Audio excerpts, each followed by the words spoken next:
everyone, welcome to Vas Education. Today we will discuss on real depth and apparent depth. ये बहुत important topic है NCERT book का. इससे related काफ़ी numericals भी पूछ लेते हैं एग्जाम में. देखो real depth and apparent depth क्या है. वैसे आपने ये 10th क्लास में भी पढ़ा होगा. देखो मान लो आपके पास कोई कंटेनर है, आपने उसमें वाटर फिल किया हुआ है और अगर आप उस पर कोई कॉइन को डालें तो आपको क्या वो कॉइन कैसे दिखेगा, थोड़ा सा रेज दिखेगा. जो उसकी एक्चुअल डेप्थ है वो ना दिख के वो कहाँ दिखेगा, आपको थोड़ा सा ऊपर उठा हुआ दिखता है. और ये किसकी वजह से होता है? This is due to refraction of light. आज इसी के बारे में हम डिस्कस करेंगे. देखो हम क्या कह रहे हैं, मान लो आपके पास इस तरह से आपके पास कोई टैंक है जिसमें आपने क्या किया, वाटर फिल किया हुआ है. इस तरह से इसमें क्या है, वाटर है यहाँ पे. क्लियर? ओके. अब इसमें हमने कोई कॉइन प्लेस किया हुआ है, यहाँ पे मान लो ये कॉइन है. ठीक है, यहां से आप इसको वॉच कर रहे हो. मान लो ये आई है, इस तरह से आप वॉच कर रहे हो यहाँ पे इसको. ठीक है, तो आपको कैसे दिखेगा, ये यहां नहीं दिखेगा, आपको कहां दिखेगा, ये थोड़ा सा ये रेस दिखेगा. मतलब ये यहां पे आपको लगेगा जैसे कॉइन यहां पे है, यहां पे ना दिख के आपको यहां दिखता है ये थोड़ा सा. ये क्यों होता है? Due to refraction of light. अब ये वाली जो, और देखो हम जो भी डेप्थ लेंगे, जो भी हम हाइट लेंगे कॉइन की, ये वाली जो भी है, ये हमेशा कहाँ से लेते हैं, सरफेस से लेंगे. आपको याद रखना है न्यूमेरिकल प्रॉब्लम्स में, नहीं तो आपको सॉल्व करने में डिफिकल्टी आ सकती है. कहाँ से लेते हैं हम, ये सरफेस से लेते हैं. तो जो ये वाली होगी डेप्थ, जो इसे हम डिनोट करेंगे कैपिटल, इसे करेंगे हम डी से denote. This is actual depth, जो इसकी एक्चुअल डेप्थ है. क्लियर है? और ये वाली जो है, देखो ये वाली जो डेप्थ है, इसे हम करेंगे डी डैश से डिनोट. और D dash means apparent depth. Actual में तो इतनी डेप्थ है इस कॉइन की, पर हमें कहाँ दिख रही है, यहाँ पे दिख रहा है, तो ये होगी एपरेंट डेप्थ. इसे डी डैश से डिनोट करेंगे. ठीक है, इनके बीच में रिलेशन फाइंड आउट करेंगे हम. क्लियर? देखो चलो स्टार्ट करते हैं. देखो इस तरह से आपके पास, देखो मान लो आपके पास क्या है, यहाँ पे ये वाला वाटर है, यहाँ पे सारा का सारा है ना, और इसका रिफ्रैक्टिव इंडेक्स क्या हो गया, म्यू डब्ल्यू. और यहाँ पे एयर है और इसका रिफ्रैक्टिव इंडेक्स ले लिया हमने म्यू ए. क्लियर? अब देखो, अब मान लो आपके पास ऑब्जेक्ट कहाँ पे प्लेस है, मान लो आपके पास ऑब्जेक्ट कहीं यहाँ पे प्लेस है. ठीक है, ये आपके पास क्या है, ऑब्जेक्ट है. क्लियर? ओके. अब हमें क्या निकालनी है, देखो यहां से इंसिडेंट रे, एक इंसिडेंट रे मान लो आप कैसी है, नॉर्मली फॉल कर रही है इस पे. ठीक है, इंटरफेस पे ये नॉर्मल जा रही है. नॉर्मल जा रही है तो क्या होता है, उसमें कोई रिफ्रैक्शन नहीं होती है ना, हमने पहले पढ़ा हुआ है. इस तरह से जाएगी, ये नॉर्मल जा रही है. क्लियर?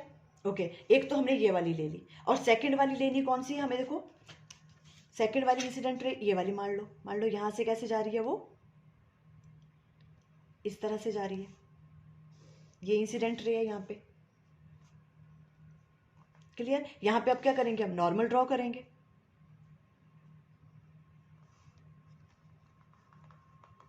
ये हमने नॉर्मल ड्रॉ कर लिया, ये नॉर्मल हो गया. अब देखो इंसिडेंट रे नॉर्मल के साथ जो एंगल बनाती है, कौन सा एंगल होता है, एंगल ऑफ इंसिडेंस.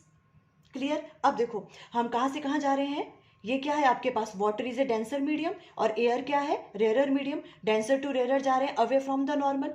ऐसे ना जाके ये इस डायरेक्शन में आ जाएगी, है ना, away from the normal bend होगी इस तरह से. अब रिफ्रैक्टेड रे और नॉर्मल के बीच का एंगल कौन सा होता है, एंगल ऑफ रिफ्रैक्शन. कोई प्रॉब्लम नहीं है, ये एंगल ऑफ रिफ्रैक्शन बन गया. क्लियर? ओके. अब हम इस वाले ऑब्जेक्ट को या इस कॉइन को कहां से वॉच कर रहे हैं, यहां से वॉच कर रहे हैं, है ना. तो यहां पे यहां कहीं हम आई बना देंगे. देखो इस तरह से, ये मान लो यहां से आप वॉच कर रहे हो, ये क्या है, आई. ठीक है, यहां से हम इसे वॉच कर रहे हैं. ठीक है, अब देखो वैसे तो ये बेसिकली ये बहुत नजदीक नजदीक होंगी जितनी भी इंसिडेंट रेज हैं, बिकॉज आइज क्या, आइज का साइज तो हमारा बहुत छोटा होता है ना. तो ये तो हमने इसलिए थोड़ा ब्रॉड बना रहे हैं इसको, क्योंकि ताकि आप अच्छे से जो ये डायग्राम है ये अंडरस्टैंड कर सको. ठीक है, वैसे तो क्या होगी, एक इंसिडेंट रे ये वाली होगी, एक ये होगी, ऐसी बहुत सारी होंगी, हम सिर्फ 2 ले रहे हैं तो बहुत क्लोज क्लोज होंगी वो. क्लियर है? ताकि हम क्या करें, इसको आपको अच्छे से आपको ये समझ आ जाए, इसीलिए हम लोगों ने ये थोड़ा ब्रॉड लिया हुआ है. तो देखो यहां से हम जब इसको यहां से वॉच करेंगे इसको, तो देखो ये वाली जो रे है, अब हमारी आई को तो क्या लगेगा कि ये कहाँ से आ रही है, इसे हम डायरेक्ट पीछे करेंगे इस तरह से। देखो आई को क्या लगेगा, क्योंकि वो तो स्ट्रेट देखती है इस तरह से, तो उसे क्या लगेगा, हमें क्या लगेगा कि ये इमेज कहाँ से आ रही, इमेज कहाँ बन रही है इसकी, यहाँ पे, ठीक है। यहाँ ये देखो इमेज कहाँ बन रही है, यहाँ बनेगी, ये ऑब्जेक्ट है ना। बिकॉज जब यहाँ पे ये वाली जो आपके पास रिफ्लेक्टेड रे आएगी, तो ये कैसे लगेगा हमें, इसको हम जब बैकवर्ड में प्रोड्यूस करेंगे, ये तो हम तो स्ट्रेट में देखेंगे, है ना। तो हमें लगेगा आई को कि ये वाला जो भी आपके पास रे आ रही है वो कहाँ से आ रही है, यहाँ पे ये मीट कर रही है, मतलब इमेज यहाँ बन रही है ना। तो वैसे तो ऑब्जेक्ट यहाँ है, पर हमें कहाँ दिखता है, इस वजह से हमें वो यहाँ दिखता है। बिकॉज आइज को बड़ा ना पता कि ये कहाँ से आ रहा है, डेंसर टू रेयर मीडियम आ रहा है, इसलिए वो अवे फ्रॉम द नॉर्मल हो गई है ना। वो ये तो ऐसे देखेगी कि कहाँ से आ रही है वो, तो आपकी जो इमेज है वो कहाँ बनेगी, यहाँ पे। समझ आ रहा है आपको। ये हो गया आपके पास। अब देखो अब कौन कौन सी आपके पास ये डेप्थ है, हमने क्या कहा था, ये वाला हम कहाँ से लेते हैं, सरफेस से लेते हैं। तो देखो यहाँ से यहाँ तक ये वाला जो डिस्टेंस है आपके पास ऑब्जेक्ट का, ये कौन सी हो गई, ये हो आपके पास रियल डेप्थ, जिसे हम डी से डिनोट करेंगे, और इमेज का हमें यहाँ पे लग रहा है क्वाइन, है ना। तो ये वाली कौन सी हो गई डेप्थ, एपरेंट डेप्थ, और इसे हम डिनोट करेंगे किससे, डी डैश से। ये आपके पास क्या है, एपरेंट डेप्थ है। क्लियर। और इस वाली शिफ्ट को देखो, यहाँ पे ऑब्जेक्ट है, हमें यहाँ दिख रहा है, जो ये वाला जो डिस्टेंस है इसे हम एक्स से डिनोट कर लेते हैं। आप कोई भी नाम दे सकते हो इसको, ठीक है। बुक में हो सकता है कुछ और दिया हो, उससे कंफ्यूज नहीं होना है, आपको सिर्फ समझ आना चाहिए, ठीक है। हमने इसे एक्स का नाम दे दिया, और ये कौन सा होगा, देखो इसे हम कहते हैं नॉर्मल शिफ्ट। क्या कहेंगे इसे, नॉर्मल शिफ्ट। मीन्स यहाँ पे ऑब्जेक्ट है पर हमें कहाँ दिख रहा है, यहाँ पे, तो ये वाला कौन सा हो गया, नॉर्मल शिफ्ट। अगर इसकी वैल्यू आपको फाइंड आउट करनी है तो कैसे कर सकते हैं, देखो जो एक्चुअल डेप्थ है, एक्चुअल डेप्थ में से एपरेंट डेप्थ माइनस कर दो तो ये वाली चीज आ जाएगी, है ना। तो इन सब की हम किस तरह से, देखो हम फॉर्मूला बनाएंगे किस तरह से हम इनकी वैल्यू फाइंड आउट कर सकते हैं। यहां तक आपको क्लियर होगी, सब चीजें क्लियर है। अब देखो यही चीजें हम यहाँ पे पहले राइट डाउन कर लेते हैं। देखो एपरेंट डेप्थ कौन सी है, देखो एपरेंट डेप्थ, एपरेंट डेप्थ कौन सी है, देखो अब इन्हें हमें नाम दे देते हैं पहले, देखो ताकि हमें क्या कोई कंफ्यूजन ना रहे। देखो यहाँ पे ये आपके पास है आई ए ओ, इसे आप ए नाम दे दो, ये वाला पॉइंट, इसे आप बी नाम दे दो, ठीक है। ये एन हो गया नॉर्मल, ठीक है, इसे एम का नाम दे दो यहाँ पे, ठीक। और यहाँ पे इस पॉइंट को दे दो सी का नाम। क्लियर हो गया। अब देखो जो आपके पास एपरेंट डेप्थ है, एपरेंट डेप्थ कौन सी है, डी डैश, तो डी ये कौन सा वाला है आपके पास, आई बी, ये किसके बराबर है, डी डैश के बराबर। अब देखो रियल डेप्थ, रियल डेप्थ कौन सी है, ये वाली ओ बी, ये किसके बराबर है, डी के बराबर, ठीक है। उसके बाद हमने क्या कहा, नॉर्मल शिफ्ट, उसे हमने एक्स से डिनोट किया हुआ है, नॉर्मल शिफ्ट। और इसकी वैल्यू कैसे फाइंड आउट कर सकते हो आप, real depth minus apparent depth. Clear. Normal shift इसे मैं एक्स से डिनोट किया हुआ है, ये चीजें हमने राइट डाउन कर ली। कोई प्रॉब्लम यहाँ पे, क्लियर है सब कुछ। देखो अब आपको ध्यान से देखना है, आपको डायग्राम अच्छे से अंडरस्टैंड करना है। अब ये वाला एंगल अगर आई है, ठीक है, तो मैं कह रही हूं ये वाला एंगल भी आई होगा, ये वाला एंगल भी आई होगा। देखो कैसे होगा, ये वाली लाइन और ये वाली लाइन दोनों कैसी हैं, पैरेलल लाइन है, तो ये वाला एंगल और ये वाला एंगल अल्टरनेट एंगल्स हो गए। देखो किस तरह से, अगर मैं इसको ड्रॉ करूं यहाँ पे, किस तरह से कह रही हूं मैं, ये इस तरह से, एक लाइन ये वाली है पैरेलल है, ठीक है, और एक लाइन ये वाली है ना, ये वाली लाइन और ये दोनों पैरेलल हैं, और इस तरह से है ये वाला, देखो इस तरह से, ये इस तरह से है, ठीक है। हम कौन कौन सा एंगल कह रहे हैं, एक ये वाला एंगल और ये वाला एंगल, देखो ये वाला एंगल और ये वाला एंगल, ये भी आई है तो ये भी क्या होगा, आई होगा, बिकॉज ये कौन से एंगल है, अल्टरनेट एंगल है, ये अल्टरनेट एंगल्स हैं।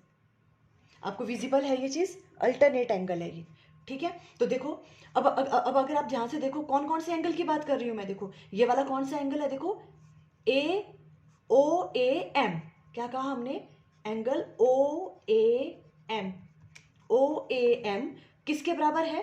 देखो हमने ए के बीच में राइट डाउन करते हैं बिकॉज इससे हमें पता चलता है ए पे एंगल बन रहा है, ठीक है। ओ ए एम, ये वाला एंगल किसके बराबर बोला हमने? ये वाला कौन सा है? ए ओ बी, दोनों बराबर है, ए ओ बी के बराबर। और ये कौन सा एंगल बन गया आपके पास? आई। और ये कौन सा एंगल है? अल्टरनेट एंगल्स है ये। क्लियर हो गया यहां से आपको? ओके, अब नेक्स्ट वाली थिंग देखो, अगर ये वाला एंगल आर है तो मैं कह रही हूं ये वाला एंगल भी कौन सा होगा? आर होगा, ये वाला एंगल भी। देखो कैसे, ये लाइन पैरेलल है, ये लाइन पैरेलल है, ये इस तरह से जा रही है यहाँ पे, ठीक है। दोनों कौन से एंगल हो गए? ये कॉरस्पॉन्डिंग एंगल। तो ये दोनों भी क्या होंगे? सेम होंगे। अगर ये आर है तो ये भी आर होगा। देखो अगर मैं इस चीज को ड्रॉ करूं तो किस तरह से करेंगे? देखो इसे ब्लैक से कर लेते हैं, इस तरह से है, ठीक है। एक आपके पास कैसे है? इस तरह से, ठीक है, पैरेलल लाइन।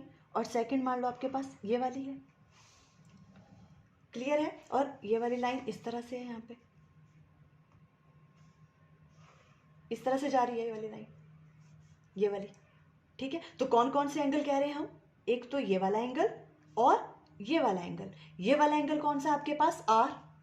तो ये वाला एंगल देखो, ये वाला, ये वाला, ये भी कौन सा होगा? ये भी क्या होगा? आर होगा। ये दोनों क्या है? पैरेलल लाइंस है, ठीक है। ये कौन से एंगल है? Corresponding angle. कौन से एंगल है ये? Corresponding angle.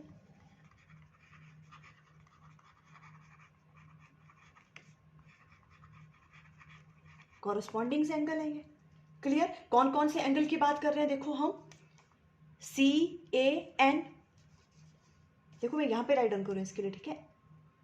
Angle C A N, ये किसके बराबर होगा?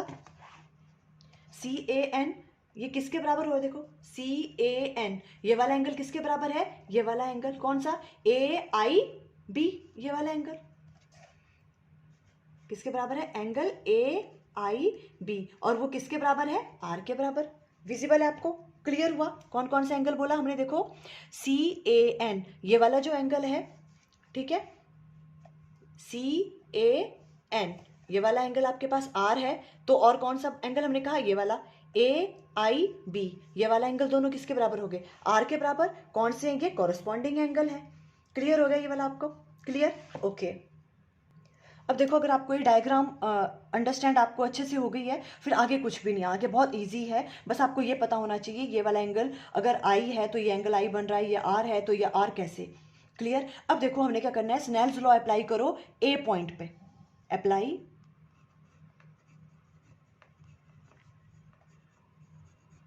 स्नेल्स लॉ एट ए पे जब हम स्नेल्स लॉ अप्लाई करेंगे तो देखो किस तरह से होगा। हम क्या करते हैं? पहले कहाँ से आ रही है रे? यहाँ से, इस मीडियम से, ठीक है। तो इस यहाँ का refractive index mu W sine of I angle equal to कहाँ जा रहा है वो? देखो रेयर मीडियम एयर में जा रहा है, refractive index of air sine of are.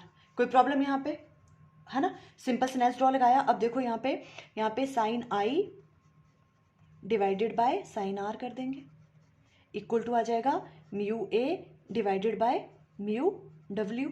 इसे आप फर्स्ट का नाम दे दो, बस। स्नेल्स लॉ लगाया ए पे। अब नेक्स्ट वर्क क्या होगा हमारा? हमें साइन आई और साइन आर की वैल्यू फाइंड आउट करनी है, ठीक है। अब देखो हम कैसे करेंगे। साइन आई की वैल्यू फाइंड आउट करने के लिए, ये विजिबल है आपको अच्छे से, देखो ये आई एंगल है, यहां से हम कौन सी ट्राइंगल लेंगे? देखो इन ट्राइंगल कौन सी है? ए ओ बी, ए ओ बी। यहां से अब आप साइन आई की वैल्यू फाइंड आउट करो। साइन आई की वैल्यू क्या होगी? देखो ये आपके पास एंगल है, एंगल के सामने perpendicular, perpendicular upon hypotenuse. Hypotenuse क्या है? ओ ए। ये किसके बराबर होगा? साइन आई के बराबर। सामने वाला परपेंडिकुलर, देखो क्या कहा हमने? बी ए, बी ए परपेंडिकुलर हुआ, डिवाइडेड बाय हाइपोटेन्यूज, ये वाला है ओ ए, इक्वल टू किसके बराबर आ जाएगा? साइन आई के, ठीक। इसे हम सेकंड नाम दे देंगे, सेकंड नाम दे दो। अब हमें साइन आर की वैल्यू फाइंड आउट करनी है। साइन आर के लिए आप ये वाली ट्राइंगल ले लो। इन ट्राइंगल कौन सी है? ए I B, A I B, ये वाली ट्राइंगल ले लेंगे आप, ठीक है। अब यहाँ पे देखो साइन आर की वैल्यू कैसे निकलेगी? परपेंडिकुलर, एंगल के सामने वाला perpendicular means B A divided by hypotenuse I A, I A equal to किसके बराबर आ गया, साइन आर के बराबर। कोई प्रॉब्लम यहाँ तक? इसे थर्ड नाम दे दो। अब सेकंड और थर्ड को फर्स्ट वाले में पुट कर लो, हमें ये वैल्यू यहाँ पे पुट करनी है। Put second and third in first. First में डालेंगे तो क्या बन जाएगा, देखो साइन आई की value B A divided by O A divided by sine R B A divided by I A equal to किसके बराबर आ जाएगा, देखो ये आपके पास क्या है, mu A divided by mu W. कोई प्रॉब्लम यहाँ तक? क्लियर हो गया। अब इसे हमें अगर राइट डाउन करना है तो हम कैसे राइट डाउन कर सकते हैं, देखो B A divided by O ए, और ये जब ऊपर चला जाएगा मल्टीप्लाई में तो ये I A divided by B A, ऐसे ही होगा ना, equal to mu A divided by mu W. B A से बी ए कैंसिल हो गया। क्लियर है? ओके। और यहाँ पे क्या आपके पास रह गया, देखो I A divided by O A equal to किसके बराबर आ गया, mu A divided by mu W. यहाँ तक कोई प्रॉब्लम? क्लियर हो गया यहाँ तक, है ना? अब देखो, अब यहाँ तक ये वाली कैलकुलेशन थी, इजी थी। अब देखो हम क्या कह रहे हैं कि जो भी आपके पास एंगल है, हम तो कह रहे हैं देखो आई तो बहुत छोटी है ना, तो ये जितनी भी चीज़ें हैं ये क्या होंगी, ये भी इंसिडेंट रेज हैं, बहुत क्लोज होंगी एक दूसरे के, है ना। यहाँ से एक आ रही है, दूसरी यहाँ से आ रही है ना, ये बहुत क्लोज होगी। क्लोज होने का मतलब एक ये जा रही है, एक ये जा रही है, ये वाला एंगल क्या होगा, बहुत ही छोटा, स्मॉल हो जाएगा ये वाला। जब आई एंगल बहुत ही स्मॉल होगा तो क्या होगा, देखो हम ऐसा कह सकते हैं, देखो आई ए जो आपके पास डिस्टेंस कौन सा है, मान लो ओ ए, ये वाला जो डिस्टेंस है ना, इसे हम ओ बी के बराबर राइट डाउन कर सकते हैं। देखो जब ये वाला एंगल, ध्यान से सुनो, जब ये वाला एंगल बहुत क्लोज होगा, मींस इंसिडेंट जो रेज हैं वो बहुत क्लोज हैं एक दूसरे के, है ना। जब ये बहुत क्लोज होगा, ये वाली लाइन बहुत क्लोज आ जाएगी इसके, तो ए पॉइंट कहाँ आ जाएगा, बी के बहुत नजदीक आ जाएगा। देखो अभी यहाँ पे है, जब ये एंगल बहुत छोटा होगा तो ये यहाँ आ जाएगा, इतने नजदीक आ जाएगा, है ना। तो ए क्लोज हो जाएगा बी के बहुत, तो हम ओ ए को राइट डाउन कर सकते हैं ओ बी के बराबर, सेम ही होगा वो, है ना। और जब ये बहुत क्लोज होगा, देखो यहाँ पे आ रही है रे, यहाँ पे, तो ये जो ये वाला है आई ए वाला डिस्टेंस, ये किसके बराबर हो जाएगा, आई बी के बराबर। हम राइट डाउन कर सकते हैं ऐसा। क्लियर है? बस यही चीज हमें यहाँ पे राइट डाउन करनी है। हम क्या बोल रहे थे, देखो कि जो एंगल है, इफ एज एंगल कौन सा, आई, जो angle I is very small, बहुत स्मॉल है ना, A is very close to B. A वाला पॉइंट कहाँ आ जाएगा, बहुत ज्यादा क्लोज आ जाएगा। देखो अगर ये एंगल बहुत छोटा है तो ये जो ए वाला पॉइंट है ये बी के बहुत क्लोज आ जाएगा, है ना। तो फिर हम कैसे राइट डाउन कर सकते हैं, देखो मैं आगे राइट डाउन कर रही हूँ। अब हम क्या कर रहे हैं, देखो जो आपके पास ये है आई ए को हम राइट डाउन कर सकते हैं आई बी के बराबर, और ओ ए को हम राइट डाउन कर सकते हैं ओ बी के बराबर, बिकॉज ये वाली चीज जो है ए पॉइंट अब बहुत क्लोज आ गया है बी के। क्लियर? तो देखो हम यहाँ पे राइट डाउन कर रहे हैं। अब आपके पास क्या बन जाएगी चीज, आपके पास क्या था, पहले मैं वही राइट डाउन कर रही हूँ यहाँ पे, mu A divided by mu W, ये किसके बराबर था, आई ए डिवाइडेड बाय ओ ए। ठीक है, अब हम इसको राइट डाउन कर सकते हैं, mu A divided by mu W equal to I A की जगह हम राइट डाउन कर सकते हैं आई बी, और ओ ए की जगह राइट डाउन कर सकते हैं O B, which is equal to I B. देखो अब आपके पास क्या है, आई बी कौन सा है, एपरेंट डेप्थ डी डैश, इसे हम डी डैश, और ओ बी देखो ओ बी, ये आपके पास क्या है, रियल डेप्थ डी, इसे हम राइट डाउन कर लेंगे डी से। क्लियर हो गया यहाँ तक सब कुछ? ओके। अब देखो mu A divided by mu W आपके पास इसके बराबर आ गया। अगर हम इसका रेसिप्रोकल उल्टा कर दें, यहाँ पे देखो, यहाँ पे रेसिप्रोकल ले लिया तो mu W mu A equal to, यहाँ भी हो गया D divided by D dash. Clear हो गया? ये वाली चीज देखो आपके पास, ये आपके पास एक फॉर्मूला आ गया। हमने क्या कहा, अगर हम किस तरह से राइट डाउन करें, देखो यहाँ पे ये जो आपके पास है refractive index of water with respect to refractive index of air, ये किसके बराबर होगा, ये आपके पास क्या है, real depth, D is a real depth. Clear? और ये कौन सी है, एपरेंट डेप्थ। रियल डेप्थ ये एपरेंट डेप्थ होगी, ये वाला फॉर्मूला आपके पास आ गया। आपको ये वाला फॉर्मूला हमेशा याद रखना है, ठीक है। अब देखो, अगर आपको क्वेश्चंस में रियल डेप्थ पता होगी, है ना, और एयर का रिफ्रैक्टिव इंडेक्स तो क्या होता है, 1 होता है। वाटर का अगर आपको गिवन है, आप एपरेंट डेप्थ निकाल सकते हो यहाँ से, इस फॉर्मूले से, इजी वे में, कोई प्रॉब्लम नहीं है, ठीक है। ये वाला फॉर्मूला आपको याद रखना है। देखो, और देखो, अगर आपको नॉर्मल शिफ्ट निकालनी है तो रियल डेप्थ आपको पता होगी, माइनस उसमें से एपरेंट डेप्थ कर लो, ठीक है। Real depth minus apparent depth means X equal to किसके बराबर आएगा, normal shift real depth D minus D dash. ये वाला फॉर्मूला आप यूज कर सकते हो, है ना। और अगर इसका डायरेक्ट फॉर्मूला अगर वो, तो आप जैसे मर्जी इन इक्वेशन अप्लाई कर सकते हो। देखो, मान लो आपके पास रियल डेप्थ गिवन है, एपरेंट डेप्थ गिवन नहीं है ना, तो आप कैसे निकालोगे। अब यहां से देखो, इस वाले फॉर्मूले से हमें पता है क्या है, mu W divided by mu A किसके बराबर होता है, D divided by D dash, है ना। यहां से हम क्या चीज राइट डाउन कर सकते हैं, जो म्यू डब्ल्यू है डिवाइडेड बाय एयर का रिफ्रैक्टिव इंडेक्स क्या होता है, 1, है ना, इक्वल टू क्या आ गया, D divided by D dash, है ना। मान लो अब आपके पास आपके पास क्या है, एपरेंट डेप्थ आपको पता नहीं है और आपको नॉर्मल शिफ्ट निकालना है और ये चीजें आपको पता है, तो आप क्या करोगे, इस वाले फॉर्मूले से यहाँ से डी डैश की वैल्यू आपके पास क्या आ जाएगी, D divided bye refractive index of water, ये वाली चीज आ गई, है ना। अब ये वाली वैल्यू यहाँ पुट कर दो, तो x इक्वल टू किसके बराबर आ गया, d माइनस डी डैश क्या आपके पास, d divided by mu W. Clear है। यहाँ से x की वैल्यू क्या आ जाएगी, d बाहर ले लो common, 1 minus 1 divided by mu W. आप इस तरह से ये वाला फॉर्मूला भी यूज कर सकते हो।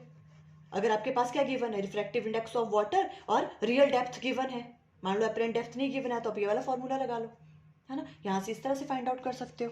क्लियर। तो देखो, आज हमने real depth and apparent depth के बारे में अंडरस्टैंड किया। आप इसको अच्छे से देख लेना, ये बहुत इंपॉर्टेंट टॉपिक है। Thank you.